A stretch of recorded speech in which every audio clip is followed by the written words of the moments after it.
Welcome everyone. We have been looking at the different perspectives in regards to proteins, carbs, and fats, and how these three interrelate on whether we have health or not.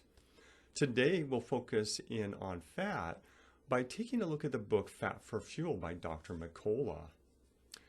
From my experience, this book is a must-read for anyone looking for a clear and truthful foundation of fat in relation to health. The time we're living in, they are trying to get rid of the fats, so you have sickly mitochondria.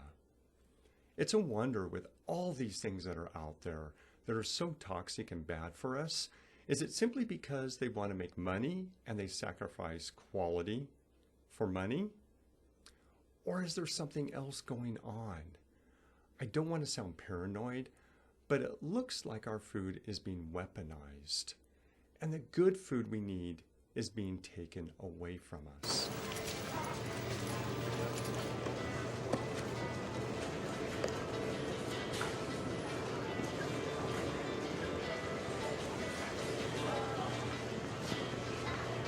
Excuse me, please.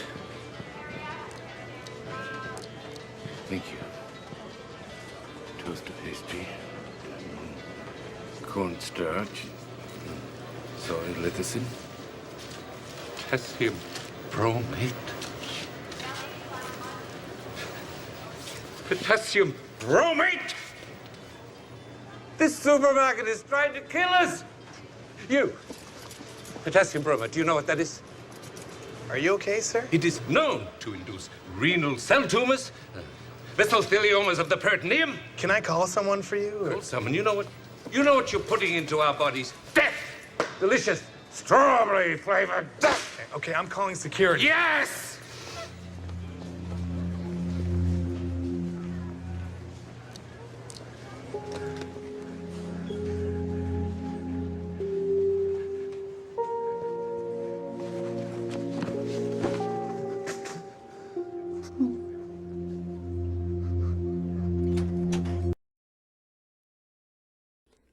Fat is an essential part of your health, and nobody's talking about it.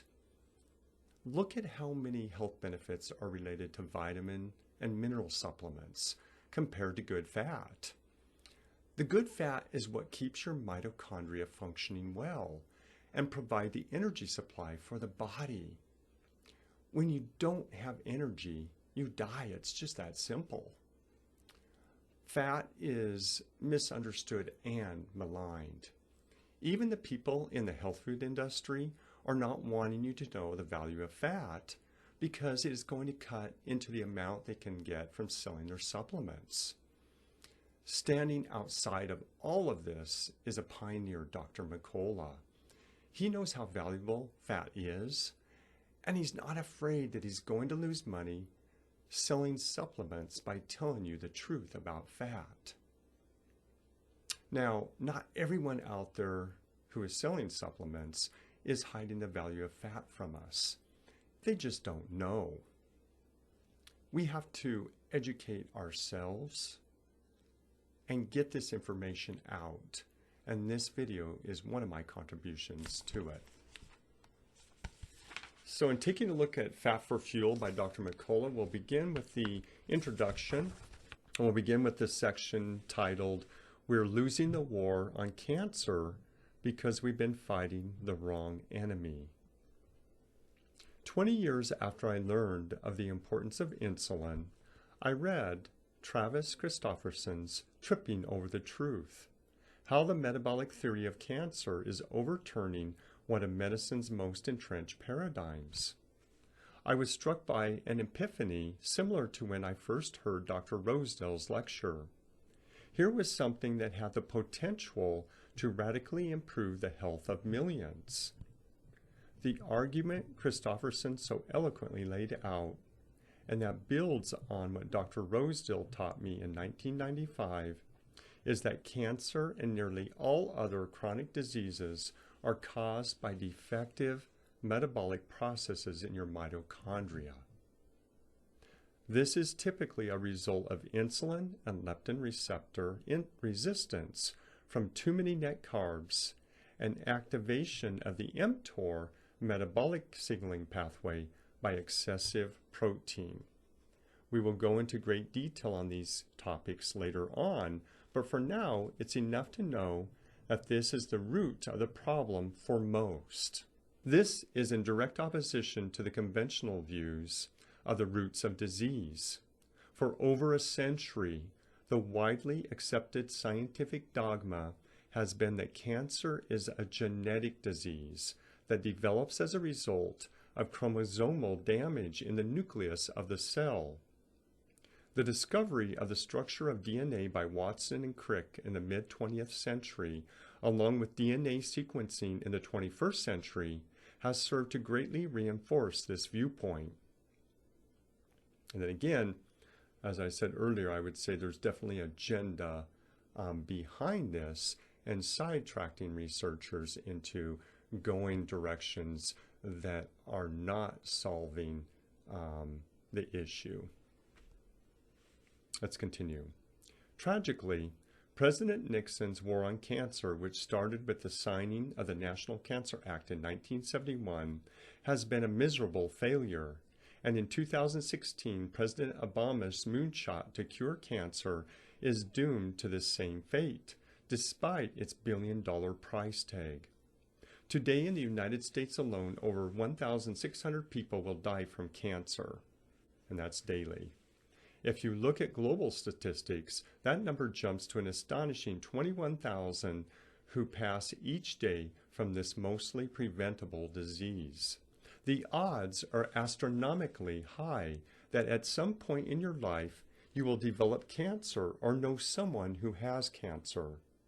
Shockingly, the latest data from 2011 to 2013 show that nearly 40% of us will be diagnosed with cancer at some point during our lifetime. I have come to see that we are losing the war against cancer because scientists are chasing a flawed paradigm. Most adult cancers are not a disease of damaged DNA, but rather one of defective metabolism. Next section is titled The Mighty Mitochondria. Mitochondria, tiny energy factories within your cells that use a metabolic process to convert the food you eat and the air you breathe into energy, are at the core of what is causing your biological systems to go haywire in the first place, making you vulnerable to cancer and most other chronic diseases.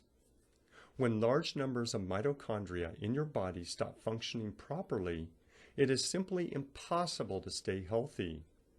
This is an enormously empowering shift in how we approach cancer and all chronic diseases. If disease starts as a result of metabolic dysfunction, we can heal that dysfunction. How? That's what this book will show you. How to carefully choose nutrients and employ other strategies that turn on your body's innate ability to prevent and heal from disease. In its most distilled form, the theory that drives this book is that the food choices you make every day directly impact your mitochondria. And if you make food choices that boost the health of your mitochondria, you also make it much less likely that the genetic material that's housed in your mitochondria will become damaged and trigger a chain reaction that is more likely than not to result in disease. This paragraph reminds me of epigenetics and the agouti mice study. The agouti mice experiment showed that when their typical diet is supplemented, in this case with mainly B vitamins and choline, before, during, and after pregnancy, the mice give birth to thin, brown pups that are healthy. The control mice offspring were fat, yellow, and sickly as the agouti gene was expressed. So in other words, the supplemented nutrients had turned off the agouti gene. Put simply, what you eat can affect the health and even the behavior of your children and your grandchildren. I also saw a recent chart, which I'll show here, on vitamin D supplementation and how that influences gene expressions within the body. And as you can see by this chart, it blew me away how just vitamin D supplementation has an impact on over 1,000 genes within your body. And that just blew me away on just over 1,000 genes are either turned on or turned off based upon if you're given vitamin D supplementation, which is huge because a majority of the American population is vitamin D deficient nowadays. Let's continue. Another major impetus for me to write this book was seeing so many friends and colleagues, including Jerry Bernetti, die from cancer. It is no exaggeration to say that Jerry was a genius. He was one of the world's leading experts on regenerative farming, and I had the privilege of interviewing him for my website a few years ago. Seeing the movie The Fault in Our Stars, a devastating romantic tragedy about two teens with cancer who find each other and fall in love despite their imminent mortality, was another catalyst for me. Though incredibly sad, it is one of my favorite movies.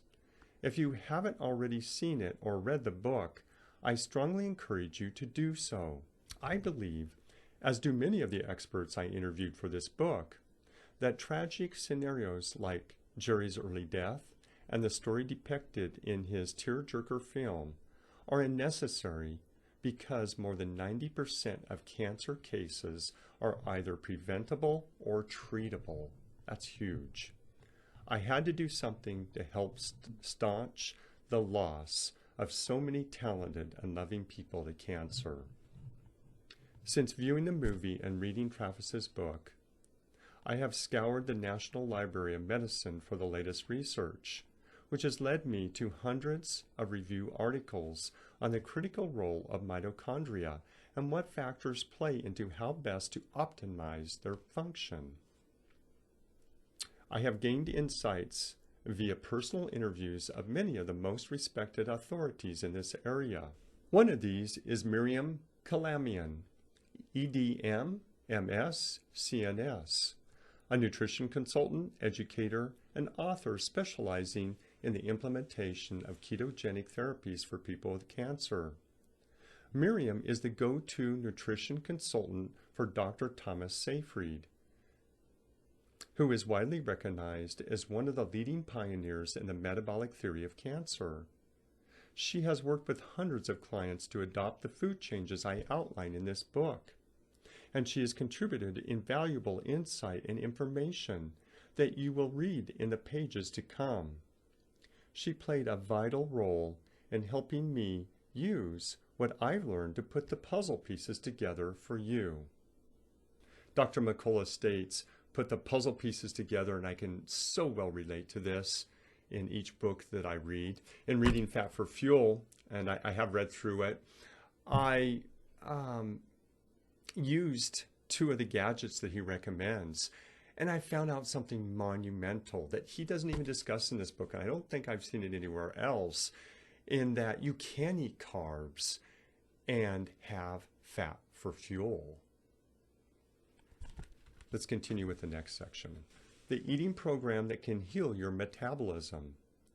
My goal in writing this book is to present you with a clear, simple, and rational explanation based on science that will help you understand how your body works at a biological and molecular level.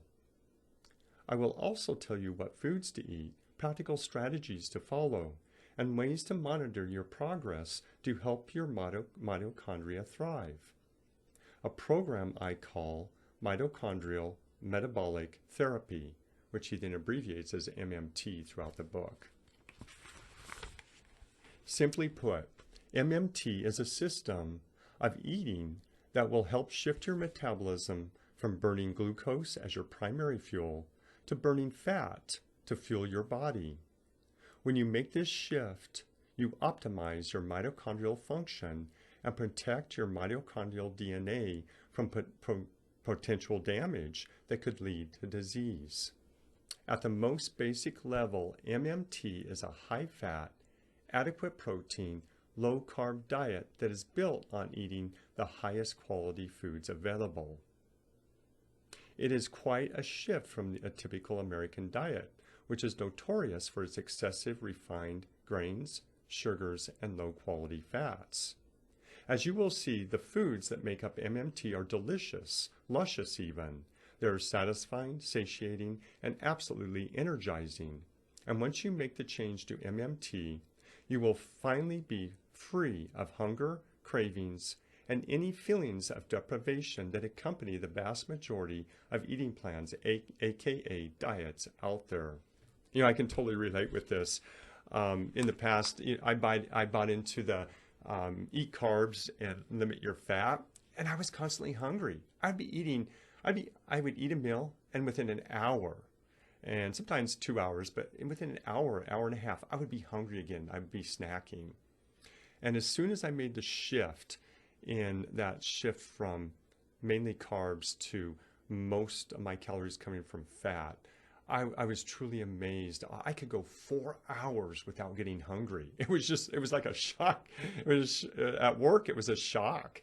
I would be working away, and all of a sudden I look up and 4 hours had passed by without me even thinking about or even feeling those blood sugar. It's like low blood sugar. I need food. I need to eat. So totally relate with this. I would add here that Dr. Mercola is working off of Rosedale's work, and everybody has their perspective. The perspective that I have is that, yes, we have to be careful with protein intake if you are an A or an AB blood type individual. But with the blood type O individual, there does not seem to be a cap on the level of protein to ingest, unless that person, of course, has some kidney disease. With the B blood type, it still needs to be worked out to understand the protein intake. So what I'm getting at here is we can't say that one thing is true for everyone in regards to diet, because he's not taking into account the different blood types and how the internal systems are different based upon an individual's blood type. Let's continue. MMT is about so much more than the foods you eat. It factors in when you eat as well, as regular periods of fasting improve mitochondrial function and accelerate the transition from burning sugar to burning fat. Then again, this is another significant point he makes. This gets into hormesis. Bottom line, hormesis is your body has a positive response to a short stress that's put on the body. And that can be one of the big ones nowadays is high intensity interval training. Also, when you go between hot and cold baths, where you have a bath that's full of ice and another bath that's really hot, and then you go back and forth between the two, and it shocks your body, and that's what's called hormesis. These type of short, healthy stresses on the body trigger what I would call your longevity genes. And it not only improves your mitochondrial function, but just overall your health and well-being. Let's continue. I cover fasting extensively in Chapter 10, but at this point you can rest assured that MMT does not require you to go even a whole day without eating. Most of your fasting hours are spent sleeping. MMT is for you if you are facing one or more serious health conditions, such as cancer, type 2 diabetes, neurodegenerative disease, including Alzheimer's, and other forms of dementia, or obesity, or you are passionate about optimizing your health while also slowing down the aging process. MMT in whole or part is optional. And options are wonderful things to have. Perhaps you don't fit into either the chronically ill or the passionate about health category right now. But should you find yourself at that point later or desire to prevent a health crisis, you'll know that there is a powerful healing protocol available, one that puts you in control. That is no small thing. The next section is titled, This is Emerging Science, but you can reap the benefits now.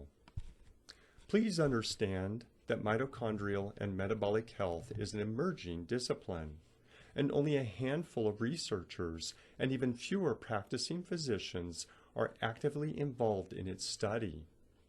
But I firmly believe that at some point in the future, metabolic therapy will be accepted as the standard of care not only for cancer, but for most chronic diseases. Thankfully, you and your family don't have to wait 10 or 20 years to reap those benefits. And I can attest to that. I can feel the benefits. You can begin to improve your health, prevent needless pain and suffering, and help lower your risk of developing serious diseases like cancer by applying what we already know about mitochondrial dysfunction today. I fully realize that much of the information in this book is not widely accepted, yet by the mainstream, and many will criticize it. I and others pioneering the way forward toward a more inclusive and holistic view of health and healing are very accustomed to this type of reaction when we provide evidence that is a more rational and safer way to stay healthy. The first time I experienced this was as a medical student in the early 1980s, when I recommended improving gut microflora as a way to treat ulcers rather than using prescription drugs. I was widely criticized by all of my supervising physicians for promoting this new idea. Years later, I was vindicated when it eventually became the standard of care. Dr. Barry Marshall was the courageous physician who had pointed me in this direction, and 25 years later, in 2005, he won the Nobel Prize in Medicine. Similarly, I was the first to publicly warn of the dangers of the anti-inflammatory drug Vioxx. 1 year before the drug was approved for sale in the U.S., I told my newsletter readers that this was a dangerous drug that could cause heart disease and stroke. Sure enough, 4 years after Vioxx was released, Merck voluntarily withdrew it from the market, but not before it killed an estimated 60,000 people. And this is just one instant. Just think about the hundreds and even thousands of prescriptions drugs that are on the market that are basically killing individuals. And what is the intention behind that? Let's continue. There are many examples in the history of medicine where routine use of pharmaceutical products and other medical interventions is accepted as standard of care for a period of time before they are found to be flat out wrong and toxic to human health.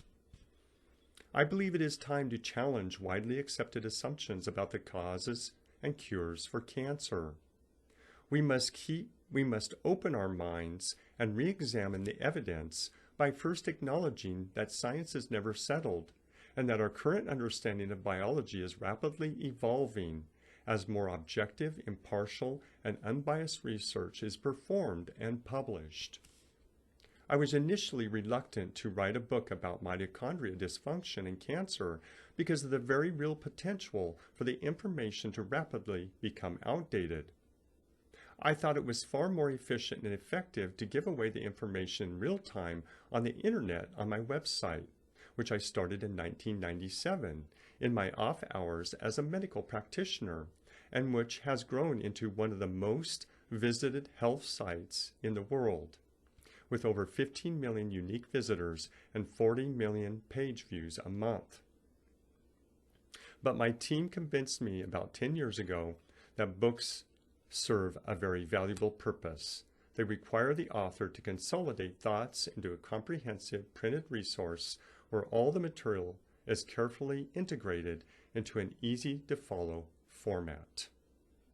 And in regards to, so I'm very grateful that Dr. Mercola did publish this book. I know it's benefited me greatly. And I just wanted to point out that in regards to his website, you know, there's individuals out there in power who do not like the truth coming out. And unfortunately, Dr. Mercola has been attacked and he had to take down his website. He does have an alternative website now that you can gain access to through, I believe, a yearly fee. Continuing. I am still concerned that the information in this book will need to be revised in the not too distant future, but it will likely be several years before I can carve out the time to fully update it. That is why I strongly encourage you to stay on top of the emerging science by subscribing to my free newsletter or doing your own searches at Mercola.com, and of course reading from many other sources to help educate and empower yourself and your family on healthcare and health-related issues. I continue to network with the leading researchers studying metabolic disease, and I actively review new studies as they are published. I will regularly post updates in my free newsletter at Mercola.com, so you will be one of the first to know about new scientific developments and revised recommendations. It has been so rewarding to see what impact this information has already had in helping people gain awareness, empower themselves, and recapturing their health without the use of potentially toxic and dangerous pharmaceutical products. I hope that this book will help millions more do the same. The end of the introduction.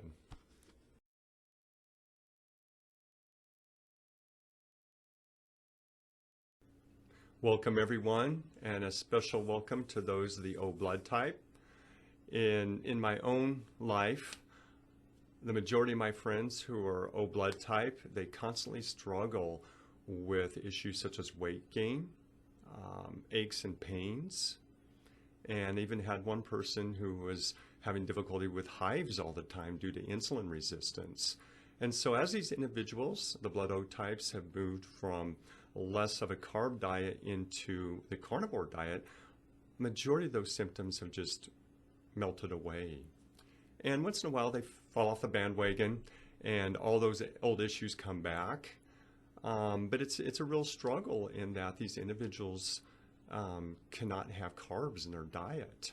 One of the most important things I've recently learned is about my experience with two new gadgets, whereby I can tell where my blood sugar is and whether or not I'm in ketosis. So what does this mean? It means I found out that it takes two carbs, brown rice and beans, and when mixing them together through eating them, my blood sugar does not spike as it does with eating carbs because my body takes the beans and rice together as a protein.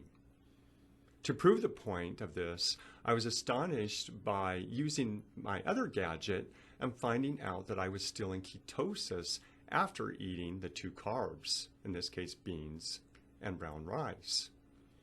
And not only did my body take it as a protein in my blood sugar, but my body stayed in ketosis, which means my body was not burning the beans and rice as a carb and was still using fat for fuel. Where did the fat come from? Some of it was from the extra virgin olive oil that I had with that meal, or the macadamia nuts I had earlier that day. And the other part was from the fat reserves in my body. This means that I found out that you can eat a protein diet by eating beans and rice together.